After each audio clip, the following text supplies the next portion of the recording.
Vraiment dans cette logique d'aller vers une mutualisation, même partielle, des dettes, plutôt une dette d'avenir, donc liée à un plan de relance. Mais ce qu'il faut savoir, c'est quelles qu'en soient les modalités, pour avoir cette mutualisation, il faut de la confiance. Le podcast, le rendez-vous expert du Crédit Agricole.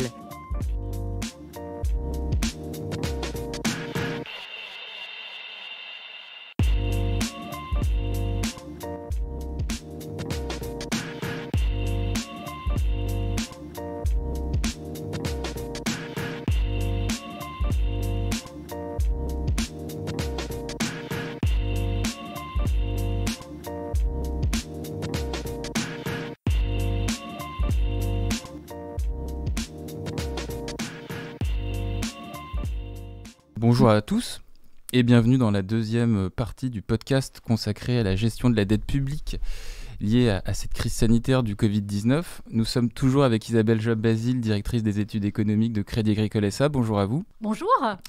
On s'était quitté sur les différents outils qui permettraient d'épurer les dettes publiques qui s'accumulent et vont continuer de s'accumuler pour à la fois maintenir l'économie sous perfusion dans un premier temps et la relancer dans un second temps.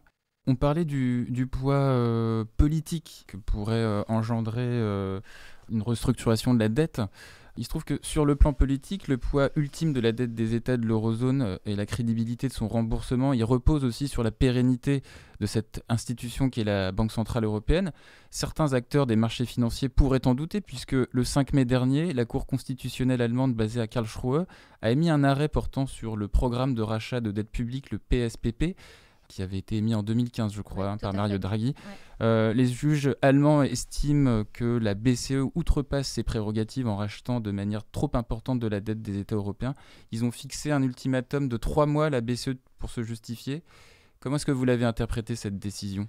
Alors, les Allemands critiquent en fait depuis le début les mesures non conventionnelles prises par la Banque Centrale Européenne et notamment ce programme de rachat d'actifs, notamment des titres publics, ce qu'on appelle le quantitative easing ou le QE. Et donc effectivement, comme vous le soulignez, la Cour constitutionnelle allemande a une nouvelle fois émis des doutes sur la légalité de ce QE. Et donc, selon la Cour, en fait, la BCE n'enfreint pas l'interdiction de financement monétaire des États membres. En revanche, elle pourrait excéder son mandat dès lors que son programme de rachat d'actifs a des effets disproportionnés sur les politiques économiques ou budgétaires. On est bien sur la disproportion. Exactement. Et il cible en particulier ces taux extrêmement bas, voire négatifs, qui pénalisent l'épargne allemande. Exactement, l'épargnant allemand. Et donc, ce qu'il dit, c'est qu'en cas de non-respect de ce principe de proportionnalité, eh bien, la charge de la preuve, en fait, elle va incomber à la Banque Centrale Européenne. Eh bien, la Bundesbank, qui est la Banque Centrale allemande, eh bien, pourrait suspendre ses achats de titres. Et donc, cette décision, eh bien, elle a fait l'effet d'une bombe, puisque ça transgresse, en fait, deux principes fondamentaux de l'union monétaire, à savoir l'indépendance de la Banque Centrale Européenne et puis également la primauté du droit européen qui est contraignant normalement pour les juridictions nationales, alors même que la Cour européenne de justice eh bien, a validé la légalité du QE. Je crois que c'était en fin d'année 2018. 2018, oui. Et donc, c'est vrai qu'on se demande, là, il y a vraiment une question de hiérarchie des normes. On se demande en effet, qu'est-ce que deviendrait une union monétaire si en fait chaque État membre pouvait, à sa guise, contester toute décision prise au niveau communautaire ou au niveau de la Banque Centrale Européenne. Donc, à mon avis, on va en rester là, on va trouver une forme de compromis, mais c'est vraiment probablement une mise en garde des Allemands qui veulent éviter tout dérapage, toute dérive monétaire à l'heure où la tentation pourrait être grande de se débarrasser de toute orthodoxie. On attend de voir ce que ça va donner et éventuellement ça pourrait faire jurisprudence ou en tout cas ça pourrait donner des idées à d'autres États plus frugaux. En tout cas, les dernières déclarations officielles laissent penser à un renforcement à venir de la politique budgétaire et politique de l'Union. Ursula von der Leyen, la présidente de la Commission européenne, a annoncé vouloir mettre sur la table une dette commune à hauteur de 750 milliards d'euros. Une déclaration qui faisait suite à celle du président Macron et de la chancelière allemande Angela Merkel de mettre en place, sur le même principe, une dette commune de 500 milliards. Où est-ce qu'on en est actuellement de l'idée de mutualiser de la dette, qu'on appelle des eurobonds ou des corona bonds, en faveur d'une relance européenne. Alors, c'est un peu ce que vous soulignez. On est vraiment dans cette logique d'aller vers une mutualisation, même partielle, des dettes, plutôt une dette d'avenir, donc liée à un plan de relance. Mais ce qu'il faut savoir, c'est quelles qu'en soient les modalités, pour avoir cette mutualisation, il faut de la confiance. C'est vraiment ce qui est essentiel. Et on voit bien que dans ce contexte, ça veut dire que les pays les moins endettés, eh bien, ils doivent aider les pays les plus endettés. Et là, on voit bien que les deux camps tiennent un peu leur position. C'est-à-dire, si vous regardez les pays qui sont structurellement donneurs, eh bien, ils ont peur que les pays qui sont, eux, structurellement receveurs, eh bien, aient des comportements déviants, c'est-à-dire qu'ils ne se soumettent pas à une forte discipline budgétaire, c'est ce qu'on appelle de l'aléa moral. Et puis de l'autre côté, si vous mutualisez ces dettes, vous aurez probablement la nécessité de mettre en place une surveillance plus étroite des politiques économiques des pays receveurs, qui voient ce phénomène-là comme trop intrusif, qui sera un déni de démocratie, de souveraineté, qui est difficilement acceptable. Donc on voit vraiment que cette mutualisation, elle sera limitée. On voit bien qu'aujourd'hui, elle est limitée dans le temps et qu'elle demande qu'on surmonte cette défiance mutuelle. Ouais. Mais à tout le moins, on a effectivement ces propositions qui sont sur la table, où pour la première fois, on a vraiment un mécanisme solidaire, puisque jusqu'à présent, ce que faisait l'Europe, puisque l'Europe a quand même mobilisé un certain nombre de fonds pour aider les États membres dans la crise, mais ces fonds, eh bien, il s'agissait essentiellement de prêts. Alors certes à des taux concessionnels, sur des durées allongées, mais il s'agissait quand même de prêts qui venaient alourdir l'endettement public de chacun des États membres, qui était redevable de ces emprunts. Ouais. Alors que là, on est dans une logique de subvention, de transfert pour 500 milliards, pas pour les 750 milliards, mais pour une partie, pour les 500 milliards, qui seront en fait des transferts vers les pays les plus touchés et les secteurs les plus impactés par la crise du Covid, et qui seraient financés par un emprunt de la Commission européenne. Donc on est bien dans une logique de dette commune qui serait remboursée, alors soit par une surcotisation des États membres, soit par des ressources propres de la Commission européenne, par de nouvelles taxations au niveau européen. Ouais, sachant que les 500 millions dont parlaient Emmanuel Macron et Angela Merkel par rapport... Milliards. 500 milliards, 500 milliards, ils ne se circonscrivaient pas à ces deux seuls États en fait. Ça concerne l'ensemble de l'Union européenne. Oui, oui, tout à fait. Alors, c'est vrai que là, rien n'est acté. On entre dans la phase de négociation. Vous l'avez bien dit, c'est une proposition pour le moment. Ce n'est qu'à ce stade qu'une proposition. Donc, on va rentrer dans les négociations, sachant qu'on sait qu'il y a un certain nombre d'États membres. On a dit la Suède, le Danemark, les Pays-Bas, l'Autriche, les pays qu'on appelle les 4 frugaux, eh bien, sont hostiles à toute forme de mutualisation. Donc, qu'est-ce qui fait l'objet des négociations ? Il y a déjà la durée de ce plan, parce qu'on veut que ce plan ne soit que temporaire. Donc, on a une solidarité de fait, mais temporaire pour faire face à la crise. Il y a aussi justement les critères de distribution de cette manne financière, comment on va répartir cette manne financière en fonction de l'urgence sanitaire ou des plans de relance des différents États membres, et puis des conditionnalités attachées.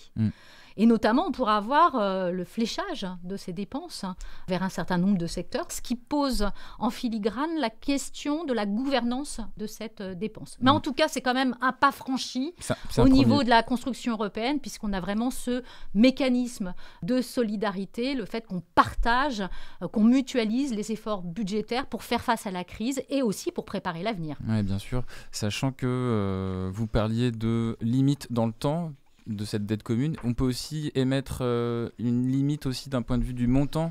Beaucoup d'économistes disent qu'on est assez loin du compte, compte tenu des dégâts de la crise sanitaire. Il nous faudra un peu plus. Ah oui, c'est tout à fait clair que, quoi qu'il en soit, malgré les montants qui apparaissent un peu faramineux, ils sont probablement sous-dimensionnés par rapport aux défis que nous pose cette crise, une crise qui est vraiment historique. Et donc, ce qui veut dire que cette solidarité en construction, elle ne va pas pouvoir se substituer de sitôt aux efforts déployés au niveau national. Ce qui veut bien dire, au fin des fins, qu'il va falloir que la Banque centrale européenne, elle reste à la manœuvre pour refinancer ces États, et puis également pour maintenir les taux d'intérêt à de bas niveaux pour viabiliser les trajectoires d'endettement. Ça veut dire finalement que la BCE, elle va continuer à flirter avec les limites de son mandat, elle va continuer à refinancer.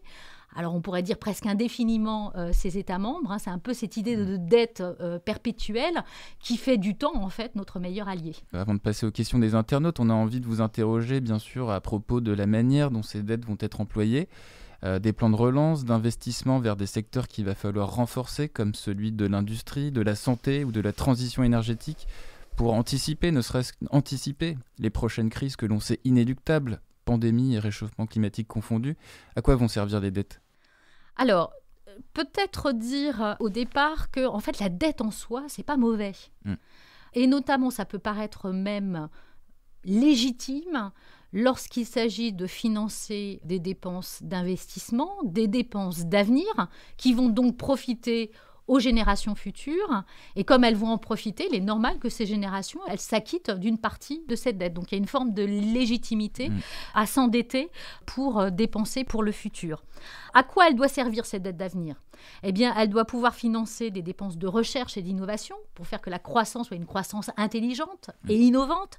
Elle doit permettre, et vous l'avez dit, de mobiliser des ressources afin d'aider à la transition écologique, de manière à avoir une croissance qui soit durable. Et puis aussi, elle doit permettre aussi de financer probablement des dépenses d'éducation, de formation, ça veut dire d'investir dans le capital humain pour avoir une croissance plus inclusive. Et donc au cœur de cette logique, il y a la question de la solidarité intergénérationnelle. Alors on voit bien que dans cette crise, les jeunes qui sont moins touchés par le coronavirus, ont fait preuve de solidarité vis-à-vis des plus anciens en respectant scrupuleusement les mesures de confinement.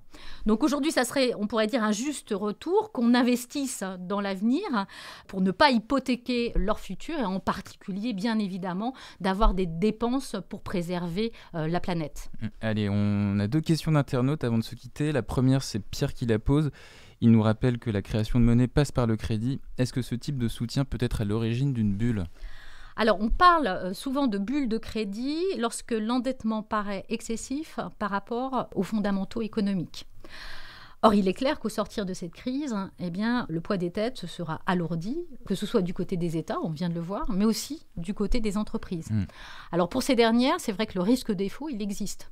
Ce risque de défaut existe, en particulier pour les entreprises qui étaient déjà très endettées et fragiles financièrement, ou les entreprises des secteurs les plus impactés par la crise et impactés durablement. On pense notamment, par exemple, au secteur du tourisme ou le secteur aérien. Néanmoins, ce que l'on a vu notamment dans les pays développés, c'est que ces crédits additionnels qui ont été octroyés pendant la crise sont pour la plupart garantis par les États. Ce qui veut dire que, in fine, le risque de non-remboursement est porté par la puissance publique. Et puis on sait également, et on l'a dit, et je crois qu'on l'a répété, on va rester dans un environnement de taux bas, voire très bas, ce qui va probablement permettre de repousser un peu les limites de l'endettement. Mais ce qui est vrai, c'est ce qui sera discriminant en ces sorties de crise, c'est l'ampleur et la vitesse de la reprise qui va permettre d'éponger ces dettes plus ou moins facilement et plus ou moins rapidement. Gilles se demande si l'euro résistera face aux monnaies américaines et asiatiques dans cette économie à crédit. Alors, il n'y a pas que l'Europe, en fait. Toutes les grandes économies vont sortir de la crise, je crois qu'on ne cesse de le répéter, avec un endettement très lourd. Alors, c'est le cas, effectivement, en Europe, mais c'est aussi le cas pour les États-Unis et aussi pour la Chine.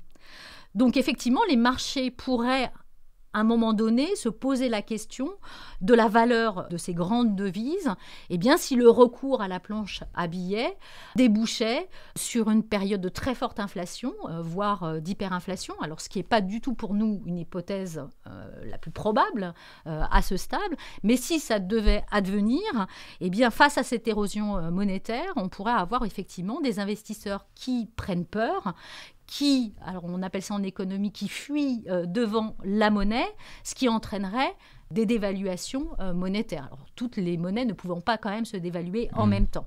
Mais on se demande aussi à ce moment-là où irait cet argent. Et en fait, le plus grand gagnant de cette situation, de ces doutes qu'on aurait sur un certain nombre de monnaies, c'est l'or. Ça devrait être l'or, puisque l'or, c'est la valeur refuge par excellence.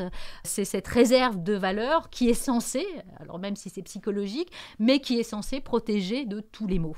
Isabelle Job-Basile, directrice des études économiques de Crédit Agricole SA, merci. Merci. C'est la fin du podcast. Vous pouvez retrouver cette interview sur les pages Twitter et LinkedIn du groupe Crédit Agricole et notre page SoundCloud. Vous pourrez poser vos questions à nos prochains invités via ces réseaux sociaux. À bientôt. Le podcast, le rendez-vous expert du Crédit Agricole.